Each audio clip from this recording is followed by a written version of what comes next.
oyo zomu lelo bazo tambola koloba boye kofinga boye. Non, c'est le christianisme. Nous sommes en train de détruire le christianisme.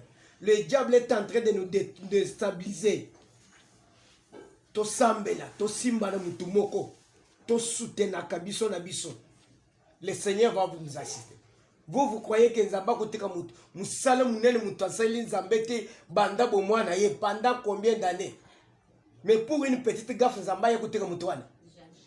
Dieu ne peut pas balancer. Dieu est en train de balancer. Azo tia na balance. Azo mona mabe ya mutu na malamu ya sali. Malamu mutu ya sali lekina mabe. Zaïbélé, Dieu doit le protéger. Amen. Doit le protéger. Jugement dans Zambé, c'est la balance. On doit tenter de balancer. Balancer. Ticket Nzamba pambola biso, apambola bisiko zali, tozo le belali kamoya délivrance par la prière. Si aujourd'hui peut-être nous sommes convertis aujourd'hui, tozo samla la Nzambe musala, c'est grâce pay à Batouana. C'est grâce à Batouana. Ils ont laissé sur le marché des fruits mûrs. Alors nous devons aussi reconnaître le mérite na vie na ba. Zamba pambola bino, tozo le belali sur la délivrance par la prière. La délivrance par la prière, ezali, tozo le déjà que la délivrance, la parole de Dieu, comme banda Genèse et Apocalypse, nous parle de la délivrance. Oy tokenda koluke pa na Nzambe, tolukaka délivrance. Vous savez, la parole de Dieu ne consiste pas seulement à reconnaître que Jésus-Christ est notre Seigneur et Sauveur, et après on est sauvé, mais consiste aussi à chercher la délivrance en tant qu'enfant de Dieu. Okoyi kozala oyebi Yesu Christ comme mon concept mon big senayo. Mais oye ko wangane plus tard si tu n'as pas la délivrance. Les ana batulelo bazaki baté na zambate le na zambe. Lelo bakomo tabo na couper na balabala.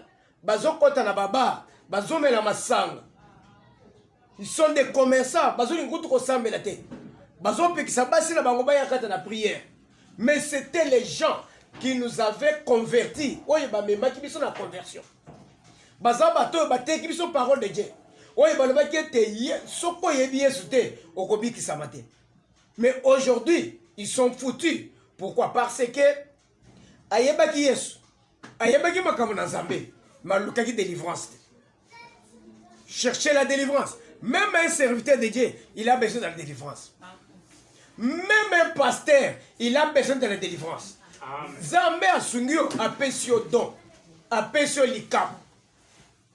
Il y a conseil en Zambé. Mais tu as aussi des faiblesses. Les faiblesses que tu as là t'autorisent à chercher la délivrance. Oui. Parce qu'aujourd'hui, batoyo bazo kweya, peut-être l'impudicité, ce sont aussi les hommes de Dieu. Pourquoi? Parce que tant que yebaki makambo na Nzambe, abandi ko sela Nzambe, aluki délivrance telle à ce qui concerne ba point faible na yi. Ba point faible, par rapport, il y a étamboulé par rapport, il y a impuissance à ko régner kati na yi. Et si tu ne sais pas chercher la délivrance, sache bien que ta faiblesse te rattrapera un jour. Faiblesse na yo et kozoyo un jour. C'est pourquoi nous sommes obligés de chercher la délivrance dans tout ce que nous faisons. Et que Nzamba Kangulo. Nzamba Kangulo na mulimo kindumba. Nzamba Kangulo na mulimo masamba. Je vous ai dit que j'étais allé quelque part à Brazzaville. Na fandi na pasteur moko. Na mo le pasteur azokota mu confia na ye. Mu confia na ye petit na ya protocole ya bitinda. Azokota na sachet vivre. Pas peut-être ça fongola ki moulangi déjà ni bande. À côté na bureau na sachet vivre. Moulangi na kati. Na moni pasteur avant de vani moteme zo simete ngape na vana zo beta masolo. Ngape pona masolo so na vandi sayo. Banda 7h 18h to kovanda. Kovanda. Banda ko besa individu masolo. Na betse masolo, il arrive que le monsieur moteme simbite. Na mona yako kanga sachet vivre wana. Akanyango na moulangi. Atomoli.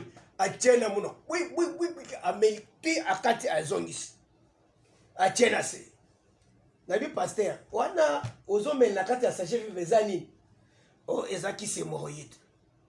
Nabi ki se moroïde. Kasi ozomel na sachet bimisa ngoto, otiena verre. Wona bi ki se moroïde ba melaka ngo na ndenge ya masanga bongo te.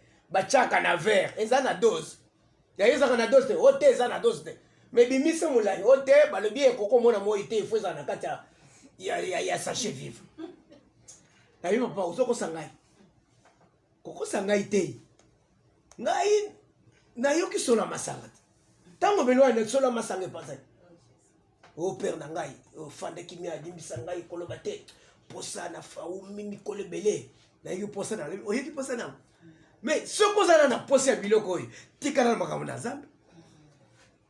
Vous savez la bière Bible ezoloba boye ne soyez pas remplis du vin mais soyez au contraire remplis du Saint-Esprit. Amen. Pourquoi? Parce que le vin, l'alcool, tant que nous sommes là, ezali ne loko moko et ça là ebungisaka contrôle ya mutu. Ça perdra contrôle, o mutu perdra contrôle. Biloko nyonso mutu azomela, azo perdre contrôle. Bible epekisiam. Le Saint-Esprit tant que na kati ya mutu perdre le contrôle te. Le Saint-Esprit d'ailleurs et matsaka vigilance na vie ya mutu. Et pesa comme mutu capacité à rozali bosso na Nzambe. Mais or ma sang, quand ils ont fait perdre le contrôle directement, tu peux dire ce que tu ne peux pas dire. Au coup qu'on a n'importe quoi. Né la moni mususu ameli ma sang à perdre contrôle, à gagner la toilette, à subir, à tirer la tirette, à kangite, à comment il a terminé le bosso ya bag. Alléluia et tirette ya kufungwa. Basere bazolo amen amen amen abazo beta maboko akanisike bazo beta maboko po obeti alléluia bazo beta maboko po etirete za kufungwa. Mais pourquoi c'est arrivé comme ça? L'homme n'arrive pas à se contrôler. Parce que ce qu'on a mis la massang ozo lexe un jour au côté na kati ya douche au sokolo otiki bilamba na douche obimini mutagal. Parce que tu n'as pas de contrôle. Ce qui fait perdre le contrôle, il faut l'abandonner. Mais Yesu asalaki masang. Tango Yesu asalaki masang. Ba ibiso ke azoki masango na mai asangisi. Il a fait des mélanges. Jésus n'a pas fait des mélanges. Il a fait seulement mai. Abongoli mai, l'eau seulement. Ndé comment qui fait? Le vin n'était pas alcoolisé. Pour que le vin soit alcoolisé, bah ça là un mélange. Il y a des houblons, il y a des maïs. Et on laisse la fermentation.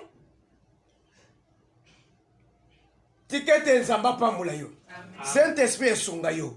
Alors, si tu ne cherches pas la délivrance, nakata makambo, yeba ke kote koken okosala bagaf. L'église va kopesa yo okosala bagaf. Ben moi si okobala moi si okofana na ndako okosala bagaf.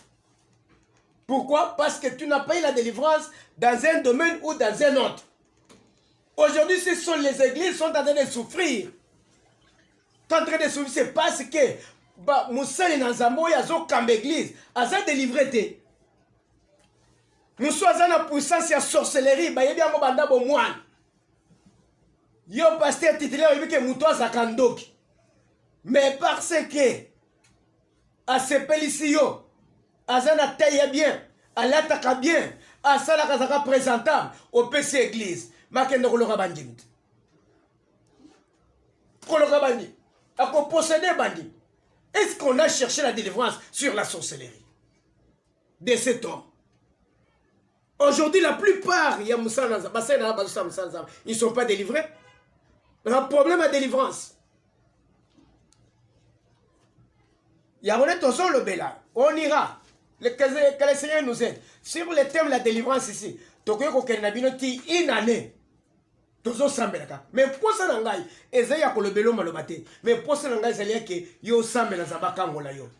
dans un domaine ou bien dans un autre. Nous dans un autre. L'église de Dieu doit avoir des gens délivrés. Quand l'église n'est pas délivrée, même sur le plan financier, yo pasteur au kufu mubola. Okolate ba pantalon ungaro. Ba pantalon kotoboka. Okozanga mbongo akufuta loyer. Ndeno moni ndeko mokolo be papa. Yo za bien. Ozane sikana yo otongi église sans problème. Bisowa. Kutu balinga ba benga. Balibana papa, balinga benga obanda musana zambeka. Au fond, l'église on depuis quand? D'abord, l'église moko ezapela oh baso benga ne bisawa tozo bima toke ko lokalisaka mususu. Bozaka ba locataire. Des années, je vous connais il y a 15 ans. Pourquoi l'église n'est pas délivrée? Les fidèles ne sont pas délivrés. Ceux qui sont fidèles, c'est la pauvreté. L'offrande, il y a combien? Ben, il faut sur le plan financier. Bah oui, il y a une pauvreté. Bon, ben, il y a une pauvreté. Il n'y a pas de marché. Azu Pembongo. Il y a un petit pasteur, 100 000 $, on a Dieu. C'est parce que tu l'as délivré.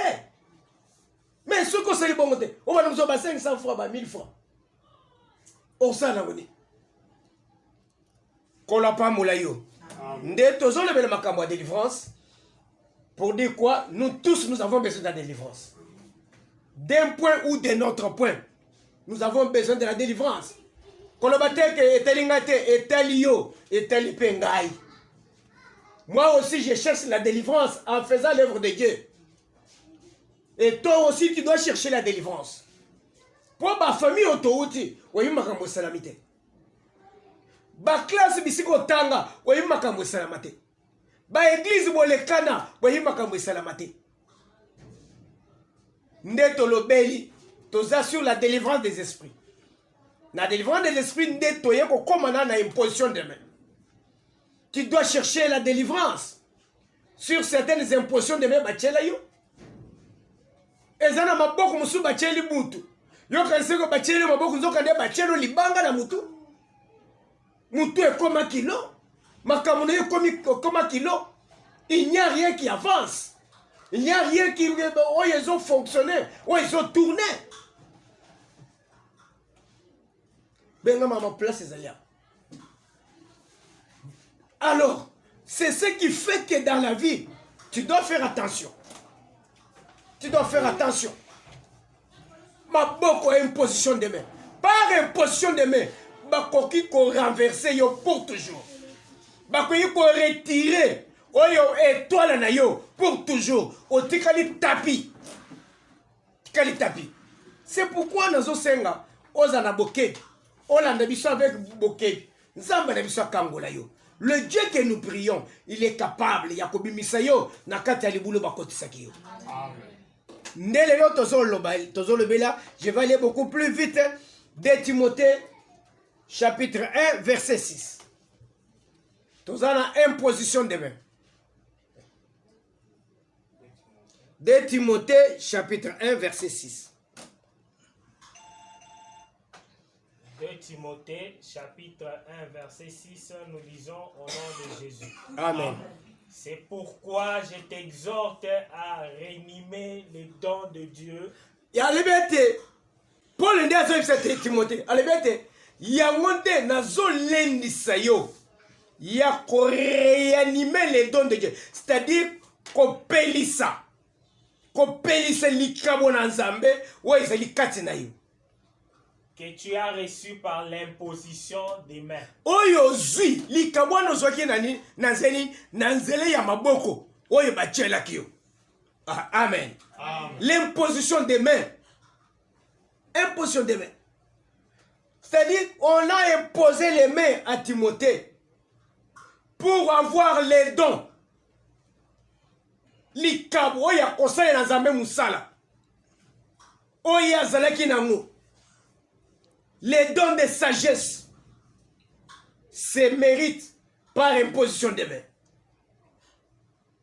Azolabete, likaboyo zwaki, nazeli imposition de main, il faut payer sango. Bako payer sango nazeli la prière. Vous savez, ma prière. Bako yoko tchelo maboko. Bako tisi bénédiction katina yo. Mais pour bénédiction wana, et fungwama et ça nous sommes palpé yango, c'est par la prière. Aujourd'hui nous devons réanimer oignons ezakati na biso oyo tozwaki nanzela ya maboko oyo bachela biso à travers la prière. Prière tozo sambelo oyo et yaka kolamisaka ba do oyo lala ba makabo elala ba bénédiction oyo lala kati na biso. eza prière. Moutoko sayote. Oh, yaka, na yako réanimer don. Oh, eza kati na yo. Na melisio mafuta. Na melisio mai. Na bete ombata. Do moni bande musuba telemi. Mais eza, bozana makabo ebele fandi kati na bino. Bolo ba 4 fois et 10 fois. Alléluia, alléluia. Okomone kofungwa. Babali, alléluia. Alléluia. Alléluia. Église mobile.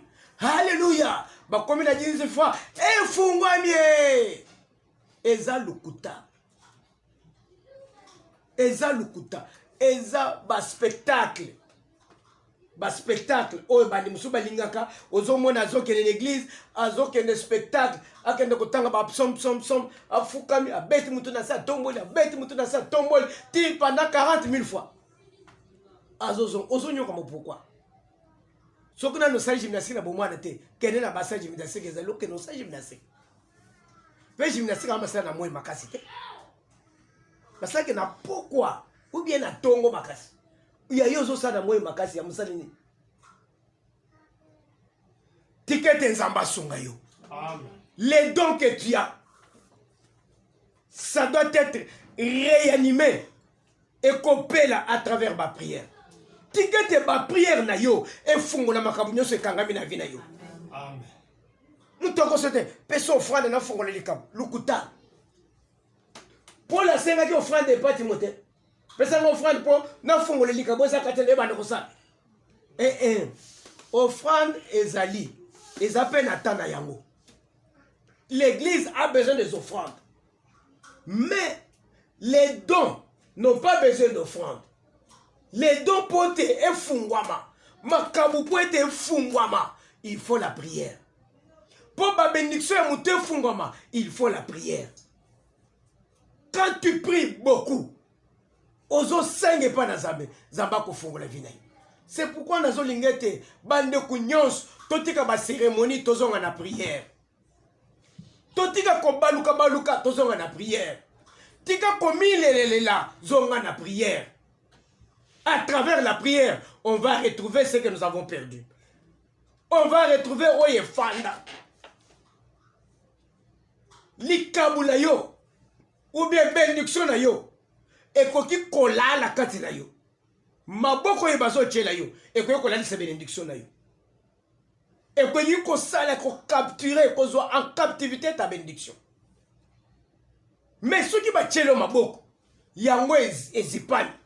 Yango boy ko fungama. Pour te fungama, il faut qu'il y ait la prière.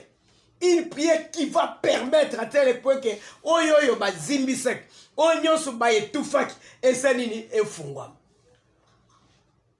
Tikete na pokonelo. Mutunyo so azoza le tufe zamba fungola ye.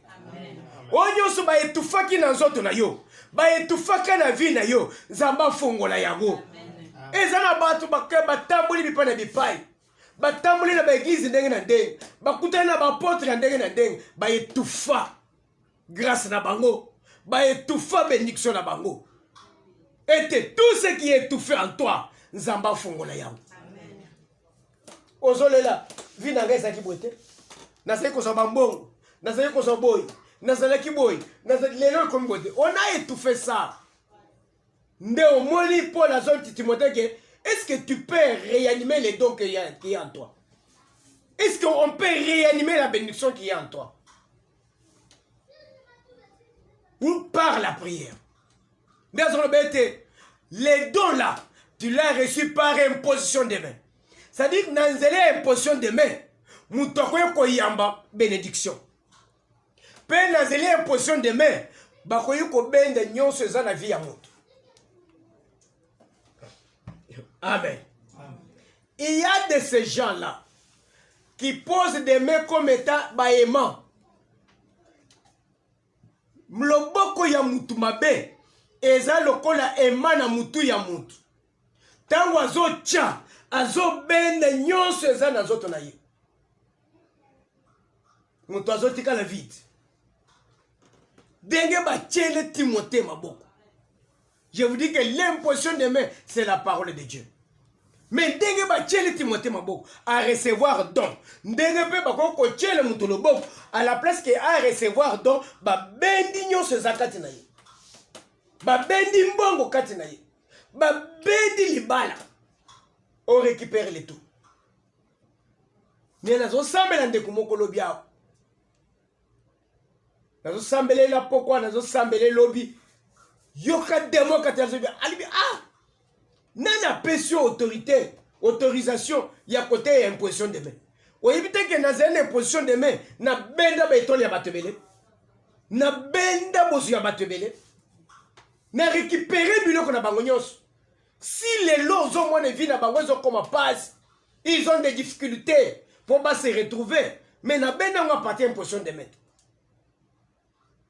Le diable peut voir que tu brilles, qu'il y a des moyens. Aux an étoile, aux an chance. Directement, il est à mesure. Aïe, on me pèse pas na yo.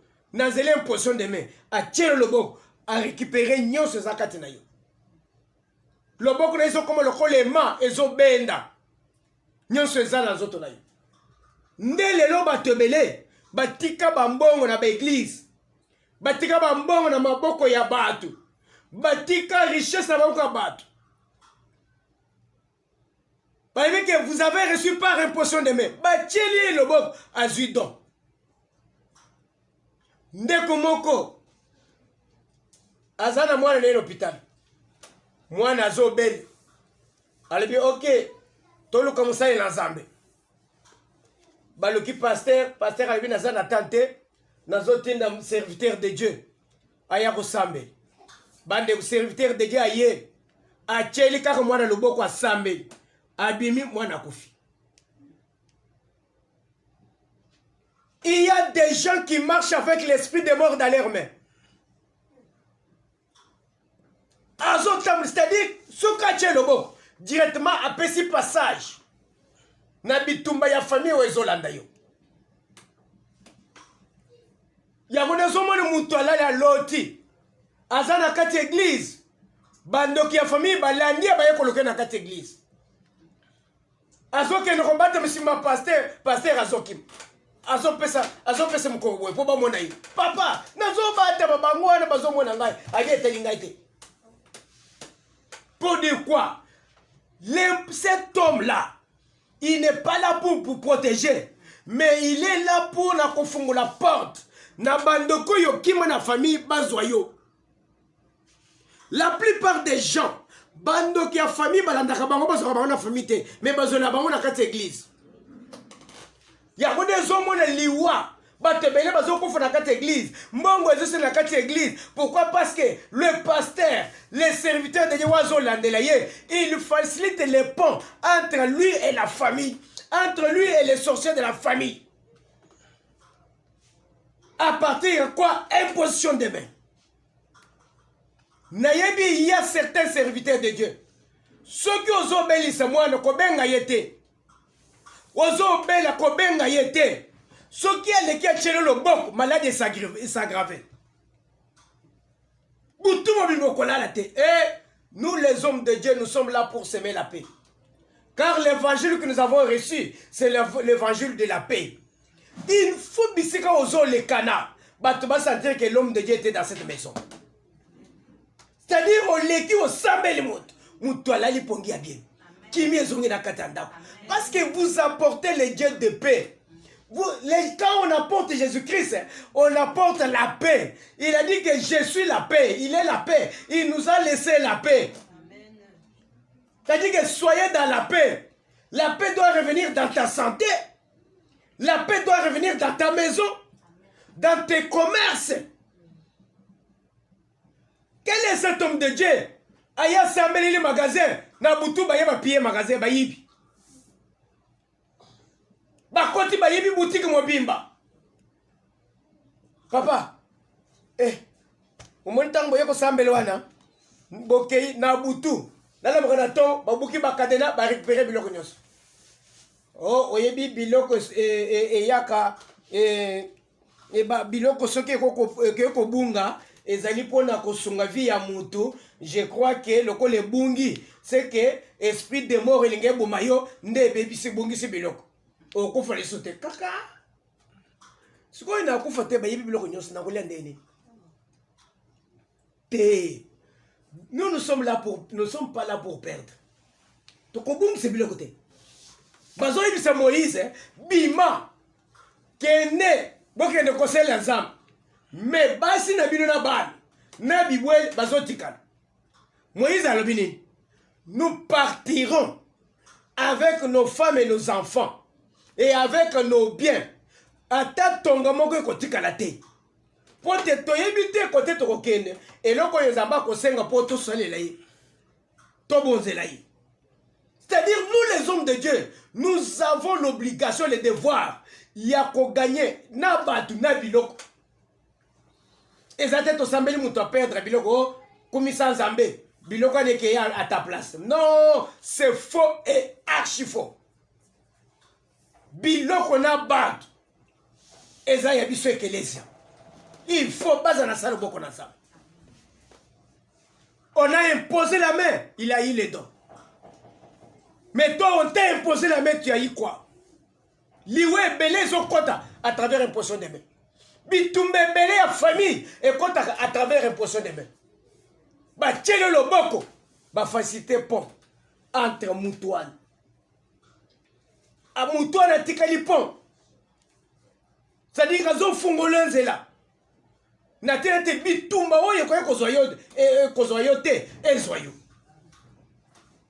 Malamu kutovanda bachele loboko te obanda pe kosambela na ndenge na yo bituma famille kozwa yo te okende kozwa loboko ya mutu oyo azo faciliter le combat, la guerre entre toi et les sorciers, les magiciens et les féticheurs.